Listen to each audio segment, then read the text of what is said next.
La explicación intuitiva de la distorsión armónica está representada en esta transparencia. Supongamos que tenemos un circuito lineal, es decir, la relación entre la salida y la entrada es una relación lineal.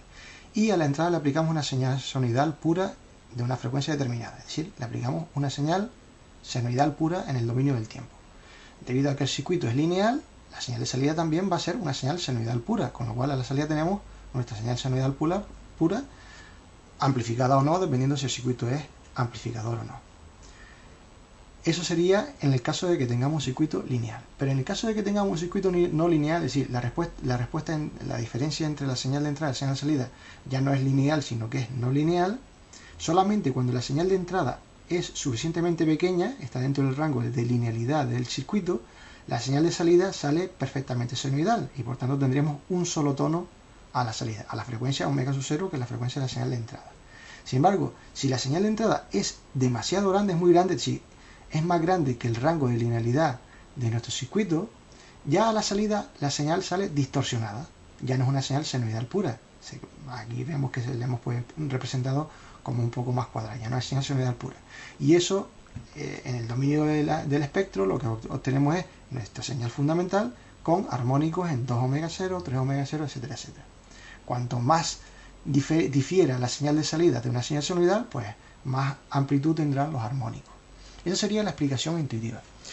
Para hacer una explicación matemática habría que hacer lo siguiente. Primero habría que definir la relación de la ganancia de este amplificador, es decir, la expresión que nos da la salida con respecto a la entrada de forma no lineal, por ejemplo, con un desarrollo en serie de Taylor.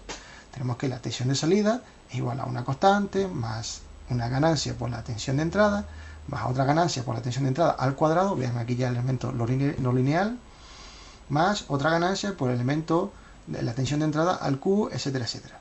¿Vale? Y supongamos que a la entrada le aplicamos una señal senoidal. ¿Vale? A la entrada le aplicamos una señal senoidal. Si nosotros metemos esta señal senoidal dentro de esta expresión, obtenemos esta expresión que, trabajando con ella, se convierte en esta otra expresión donde aparece, primero, una cantidad constante, es decir, una cantidad que equivale a un nivel de continua.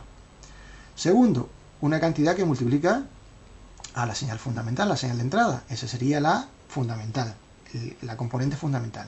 Pero también aparece componentes en 2 omega 0 y componentes en 3 omega 0, es decir, un segundo armónico y un tercer armónico. Y esa es la explicación matemática de que un circuito no lineal genera armónicos a la salida. Para medir la distorsión armónica se puede utilizar la distorsión armónica de segundo orden, que sería la relación entre el armónico de segundo orden con respecto al armónico fundamental. También podríamos medir la distorsión armónica de tercer orden, que sería la amplitud del armónico de tercer orden con respecto a la amplitud del armónico fundamental.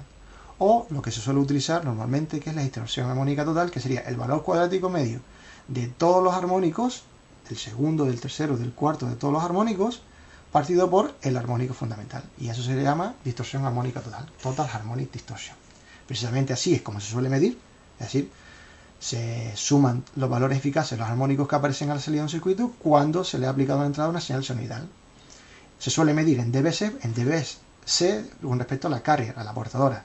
Y además hay que decir cuál fue la amplitud de entrada y a qué frecuencia se le ha hecho la medida.